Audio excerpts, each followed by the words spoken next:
Olá pessoal, estou aqui de volta para que a gente possa dar sequência às nossas aulas de Direito do Trabalho 1, especificamente sobre o tema alterações do contrato de emprego. Esse é o terceiro vídeo da sequência que nós estamos fazendo. Nos vídeos anteriores, só para que a gente possa relembrar, a gente estudou os requisitos gerais das alterações contratuais. Então nós vimos que para que seja implementada uma alteração contratual válida entre as partes, é preciso que estejam presentes dois requisitos, que é mútuo consentimento, ou seja, empregado e empregador, eles precisam concordar, não é, com essa alteração. E, além disso, não é, ou seja, não basta a concordância do empregado, é preciso que reste comprovado que não houve prejuízos de forma direta ou indireta para esse empregado. E esses prejuízos não são apenas de ordem financeira, pode ser um prejuízo de ordem psicológica, um prejuízo de ordem moral. Então, não pode dessa alteração resultar nenhum tipo de prejuízo para esse empregado. Isso foi uma forma que a CLT encontrou de proteger a parte mais fraca do contrato de emprego, que é o empregado, porque somente exigir o consentimento do empregado. Isso é muito fácil, a gente já viu, basta que o empregado se sinta de alguma forma ameaçado a perder o emprego, que certamente ele concordará com todas as alterações, inclusive aquelas que vão lhe trazer prejuízo em decorrência, né, visando manter o seu emprego. Então, sabendo que o empregado ele é a parte hipossuficiente, que ele poderia sentir esse tipo de pressão, esse tipo de coação, o legislador trouxe um requisito adicional, que é a comprovação da ausência de prejuízo. Mas, como toda regra no direito do trabalho, né, praticamente toda regra no direito do trabalho tem suas exceções, com as alterações contratuais não seria diferente, ok? Então, nós vamos estudar as espécies de alteração. A gente vai trazer aqui uma classificação das alterações do contrato de trabalho. Na doutrina, essa classificação, não existe um consenso dos doutrinadores quando eles vão fazer essa classificação, quando eles vão elencar as formas de alterações contratuais. Mas a gente parte de um consenso de que essas alterações, ela pode ser subjetiva, né? Elas podem ser subjetivas ou podem ser objetivas, tá? Quando eu falo de alteração subjetiva, eu estou me referindo a uma alteração que vai ocorrer com relação ao sujeito da relação de emprego. E os sujeitos da relação de emprego são dois, nós já estudamos, que é o empregado e o empregador. Só que nós estudamos também que o contrato de emprego ele é intuito personae com relação à pessoa do empregado. Por isso que quando a gente fala de alteração do contrato de emprego, eu vou estar me referindo a uma alteração no polo referente ao empregador, tá? Por quê? Porque eu não posso alterar o empregado. Então, essas alterações subjetivas, elas vão estar relacionadas àquelas mudanças na propriedade ou na natureza jurídica da empresa, que a gente já estudou que não afeta os contratos de trabalho existentes, ok? Então, e quais seriam, portanto, as alterações objetivas? Porque aí sim, abre-se um leque bem maior de possibilidades de alterações. Essas alterações objetivas, elas vão alterar o conteúdo do contrato de emprego. Enquanto as alterações subjetivas, elas alteram as partes do sujeito, as alterações objetivas, ela vai alterar o conteúdo, tá, da relação do contrato de emprego. Pois bem, essas alterações objetivas, elas podem ter subclassificações, ok? Elas podem ser de natureza obrigatória, né, ou de natureza voluntária, se eu for classificá-las com relação à origem. Então, com relação à origem, as alterações elas podem ser obrigatórias ou elas podem ser voluntárias. Nós vamos chamar de alterações obrigatórias sempre que elas decorrem de lei, tá? Então, sempre que uma alteração decorrer de uma imposição legal, ela passa a ser obrigatória, porque não existe para os sujeitos a opção de aderir ou não. Imagina toda vez quando sai o valor do salário mínimo nacional, não é?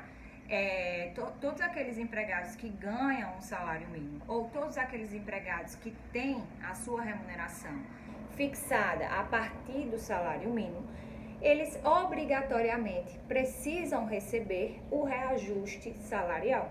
Então, isso é uma imposição, isso é uma alteração, né, no salário, que é uma alteração que ela é obrigatória, ok? Também existem doutrinadores que trazem que colocam dentro dessas obrigações, alterações obrigatórias, as negociações coletivas e as sentenças normativas, uma vez que uma negociação coletiva, não é um acordo ou uma convenção coletiva de trabalho, passam a ter força de lei. E as sentenças normativas também. Mas isso não é um consenso, porque alguns doutrinadores dizem que, apesar da negociação coletiva ter força de lei, ela é precedida de uma negociação. Então, ela deveria ser classificada, a princípio, como voluntárias.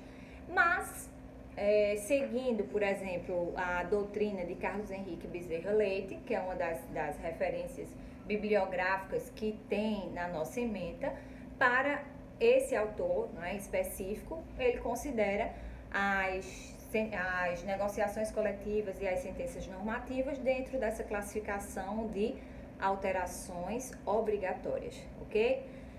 Já nas alterações voluntárias, elas podem ser unilaterais ou bilaterais. Elas vão ser unilaterais quando a empresa, tá, ela pode promover aquela alteração.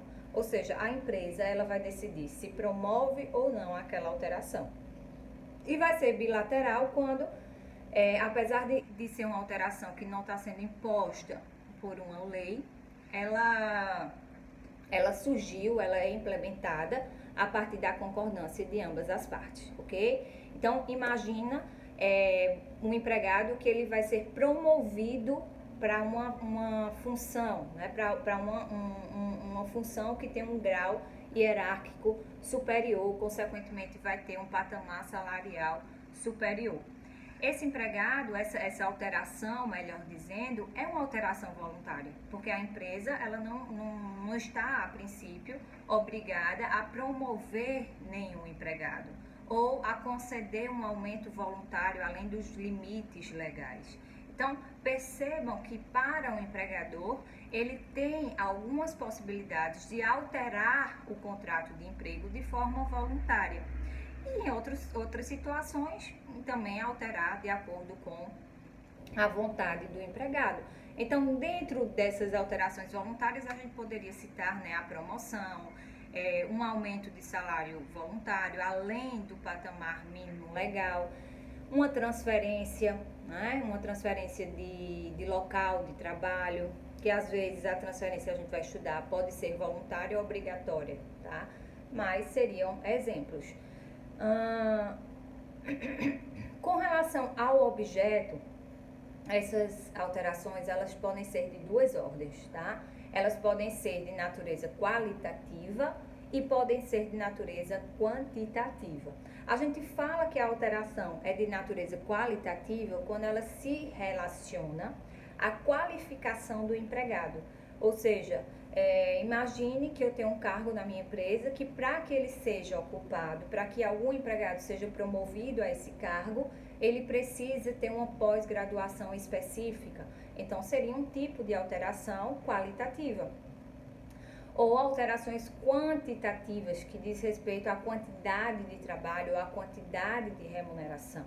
Então, quando eu tenho um aumento salarial, eu vou ter uma alteração que ela pode ser classificada também como uma alteração quantitativa. Ela aumentou, né, o meu patamar salarial. Ou quando eu tenho um aumento na minha jornada de trabalho, em determinadas situações eu também tive uma alteração quantitativa. Se eu passo a desenvolver outras funções na minha empresa, eu também passo a ter uma alteração quantitativa, ok? E com relação à natureza dessas alterações, elas podem ser alterações favoráveis, podem ser alterações prejudiciais. As alterações favoráveis, elas, como o próprio nome já diz, elas vão trazer uma melhora, né? Ela vem para beneficiar a situação daquele empregado. Então, elas, via de regra, elas são sempre lícitas. Marcela, por que via de regra? Porque imagina a questão da promoção.